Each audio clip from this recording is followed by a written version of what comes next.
வாழ்க, குருவே துணை, குரு அடி போற்றி.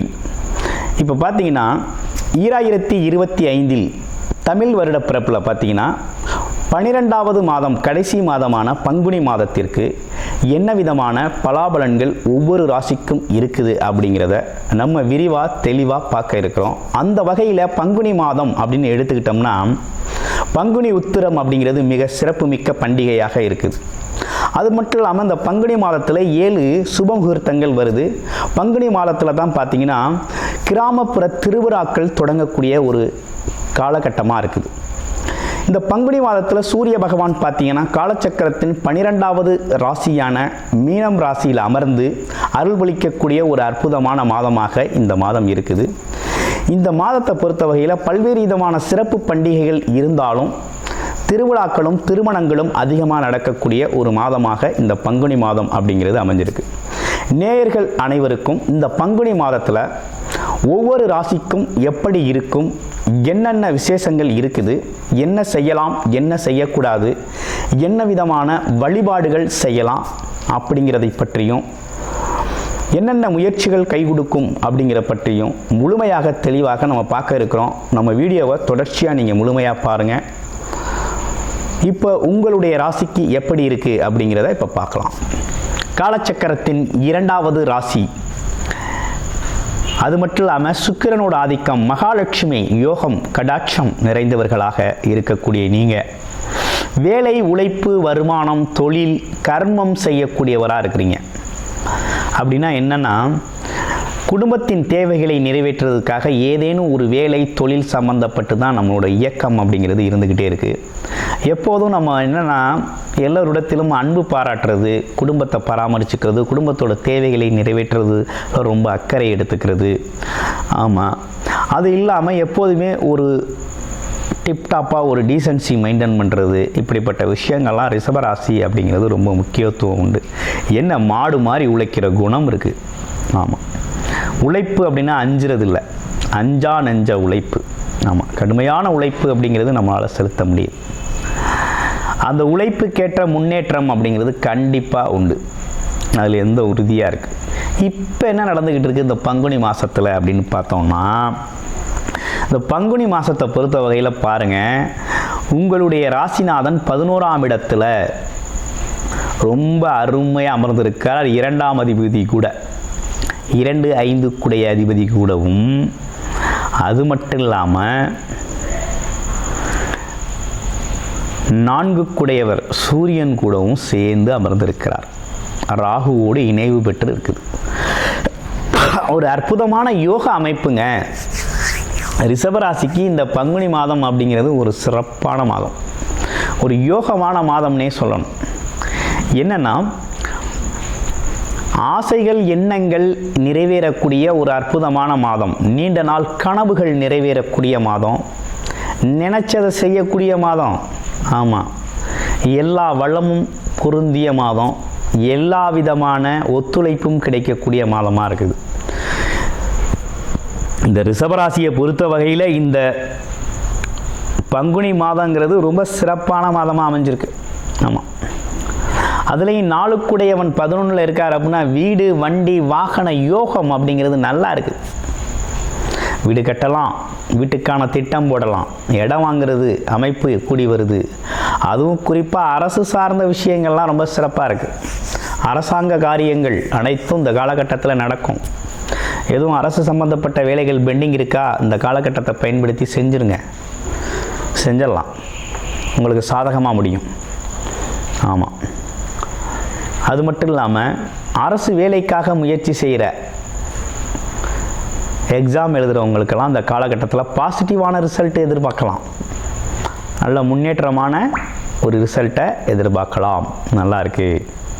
அடுத்து வெளிநாடு, வெளியூர் வேலைக்காக போகலாம், சூப்பராக இருக்குது. அடுத்து மனைவியால் ஆதாயம் இருக்குது. கணவன் மனைவி ஒருத்தருக்கு ஒருத்தர் அன்பு பாராட்டி ஆதாயமாக வாழக்கூடிய ஒரு அமைப்பு.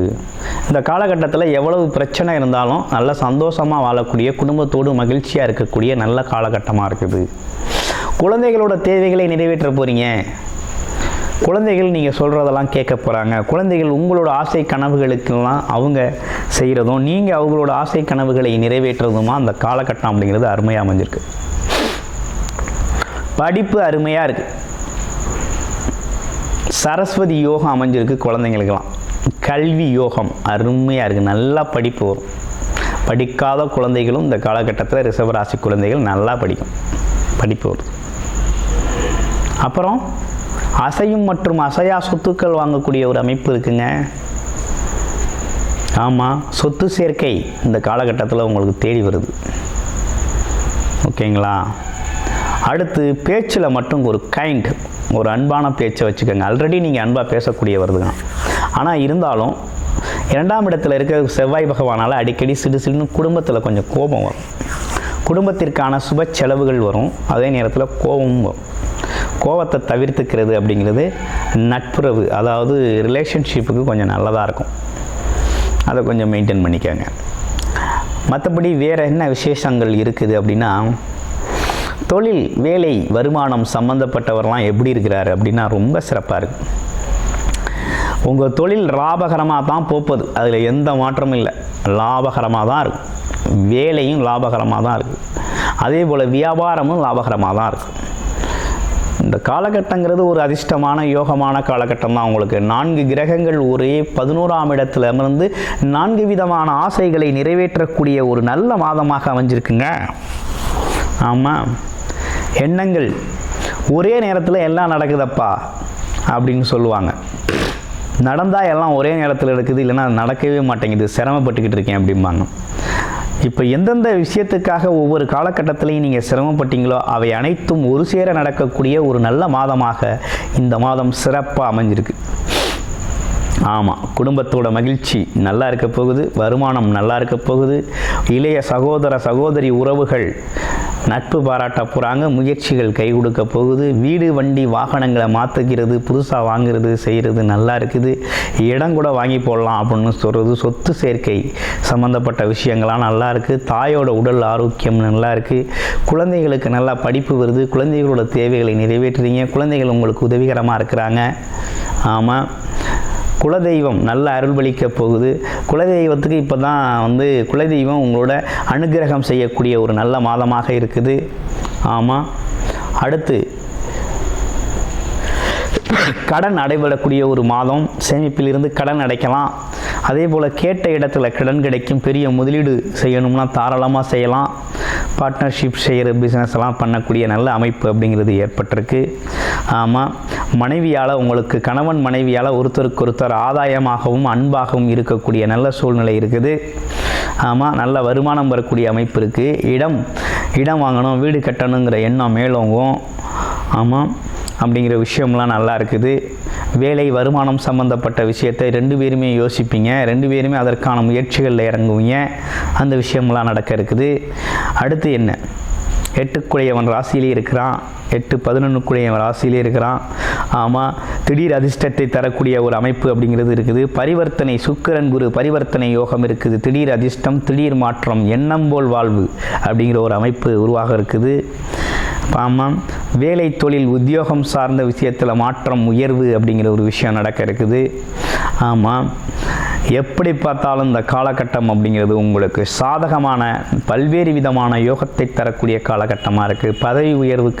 பதவி உயர்வு, அங்கீகாரம், உங்கள் வேலைக்கான அங்கீகாரம் அப்படிங்கிற ஒரு விஷயம்லாம் நல்லா இருக்குது. ரொம்ப அழகாக இருக்குது. ஆமாம், ஒரு அழகான ஒரு அற்புதமான மாதமாக ரிஷபராசி அன்பர்களுக்கு ரொம்ப ஃபேண்டாஸ்டிக்காக அமைஞ்சிருக்கு இந்த பங்குனி மாதம். பங்குனி உத்திர திருநாள் நல்லபடியாக கொண்டாடுங்க. முருகப்பெருமானை கொஞ்சம் வழிபாடு செஞ்சுக்கோங்க. அடுத்து பாருங்கள், ரிஷபராசியை பொறுத்த வகையில் உங்களோட ராசி என்ன, லக்னம் என்ன, ஆமாம், உங்களோட நட்சத்திரம் என்ன, ராசியில் உங்களோட நட்சத்திரம் என்ன, ஆமாம், அப்படிங்கிறத முழுமையாக பார்த்து அதுக்கான தசாபுத்தி அமைப்புகள் எப்படி இருக்குது அப்படிங்கிறத பார்த்துக்கங்க. ஏன்னா உங்களுடைய ராசியிலேயே பார்த்தீங்கன்னா கார்த்திகை, ரோஹிணி, மிருகசீடம் அப்படிங்கிற 3 நட்சத்திரங்கள் இருக்குது. கார்த்திகை நட்சத்திரம் நல்ல படிப்பறிவு, கல்வி அறிவு, நிர்வாகத்திறன், ஆமாம், அது மட்டும் இல்லாமல் பார்த்தீங்கன்னா ஒரு போல்டான ஒரு துணிச்சல் தைரியம் மிக்கவராக இருக்கக்கூடிய ஒரு அமைப்பு அப்படிங்கிறது உண்டு. அதே நேரத்தில் பார்த்தீங்கன்னா மற்றவங்களுக்கு உதவி செய்யணும் அப்படின்னா முன் நின்று தலைமை அதை பொறுப்பெடுத்து செய்யக்கூடிய ஒரு குணம் கொண்டவங்களாக இருக்கிறீங்க. உங்களுக்கெல்லாம் எப்படி இருக்குது அப்படின்னா இடம், வீடு, பூமி, அப்பாவோட சொத்து, அம்மாவோட சொத்து இதெல்லாம் கிடைக்கக்கூடிய ஒரு காலகட்டமாக அந்த காலகட்டம் இருக்குது. வீடு அமையும். ஆமாம், ஒரு ஆதாயம் அப்படிங்கிறது இந்த மாதத்தில் உண்டு. அரசாங்க காரியங்கள் அனுகூலமாக நடக்கும், சாதகமாக முடியும். அடுத்து ரோகிணி நட்சத்திரத்துக்கு எப்படி இருக்க போகுது? அன்பு பாராட்டக்கூடியவங்க, கற்பனை திறன் அதிகமாக இருக்கும். எதையும் அதை செய்யலாம் இதை செய்யலாங்கிற எண்ணம் மேலோங்கக்கூடிய ஒரு அமைப்பு. அது மட்டும் இல்லாமல் கற்பனை, காவியம், கலை, இலக்கியம் சார்ந்த விஷயத்தில் அதிகப்படியான நாட்டம் போகும். மனம் எப்போதுமே பார்த்திங்கன்னா இசைக்கு மயங்கினது மாதிரி ஒரு மாதிரி பார்த்திங்கன்னா மற்றவங்களோட கஷ்டத்தை கேட்டு அதற்கு அவங்களுக்காக பரிதாபப்படுறது, அவங்களுக்கு அனுதாபமான வார்த்தைகளை பேசுகிறது அப்படிங்கிற ரோகிணி நட்சத்திரத்துக்குனே உண்டான குணம். ஆறுதலான அமைப்பு கொண்டவர்கள். சரி, ஓகே, உங்களுக்கு எப்படி இருக்குது இந்த காலகட்டம் அப்படின்னு பார்த்தோம்னா, இந்த காலகட்டத்தை பொறுத்தவரையில் உங்களுக்கு குலதெய்வ அருள் பரிபூர்ணமாக உண்டு. அது மட்டும் இல்லாமல் மனதில் இருந்த தடைகள் நீங்கி மனக்குழப்பம் அகன்று ரொம்ப சிறப்பாக இருக்கக்கூடிய ஒரு அமைக்கட்டமாக இருக்குது. அடுத்து மிருகசீட நட்சத்திரம். நம்பி வந்தவரை ஏமாத்துறதில்லை. கோபம் கடகடன்னு வரும், ஆனால் கோபம் இருக்க இடத்துல தான் குணம் இருக்கும் அப்படிங்கிறது மாதிரி. ஆமாம், உங்களால் முடிஞ்ச உதவிகளை மற்றவர்களுக்கு செய்வீங்க. தொழில் நேர்த்தி இருக்கும், திறமை இருக்கும். எதையும் எந்த சவாலையும் ஏற்று செயல்படக்கூடிய ஒரு அமைப்பு அப்படிங்கிறது உண்டு. இந்த காலகட்டத்தை பொறுத்த வகையில் நல்ல வருமானம் வரும். வருமானத்திற்கேற்ற செலவு அப்படிங்கிறது வந்தாலும் சுப செலவுகளாக இருக்கும். அது குடும்பத்திற்கான செலவுகளாக இருக்கும். கிட்டத்தட்ட இந்த பங்குனி மாதம் அப்படிங்கிறது ரிஷபராசியை பொறுத்த வகையில் ஒரு நல்ல மாதமாகத்தான் அமைஞ்சிருக்கு. உங்களுடைய பிறப்பு ஜாதகத்தில் என்ன தசாபுத்தி அமைப்பு நடக்குது அப்படிங்கிறத பார்த்துக்கோங்க. நிறைய ஜாதகங்கள் நம்ம பார்த்த வகையில் பார்த்திங்கன்னா ரிஷபராசியை பொறுத்த வகையில் இந்த மாதம் இனி வர்ற காலங்கள் அப்படிங்கிறதெல்லாம் கொஞ்சம் சிறப்பாகவே அமைஞ்சிருக்குது. ஆமாம், உங்களுடைய பிறப்பு ஜாதகத்தில் என்ன தசாபுத்தி அமைப்பு இருக்குது அப்படிங்கிறத பார்த்துட்டு அதற்கான முயற்சிகளை எடுங்க. இந்த காலகட்டம் ஒரு நினைத்தது நடக்கக்கூடிய ஒரு நல்ல மாதமாக, எண்ணம் போல் வாழ்வு அப்படிங்கிற ஒரு விஷயமெல்லாம் நீண்ட நாள் கனவுகள் நிறைவேறக்கூடிய அற்புதமான மாதமாக அமைஞ்சிருக்கு. நன்றி, வணக்கம், வாழ்த்துக்கள்.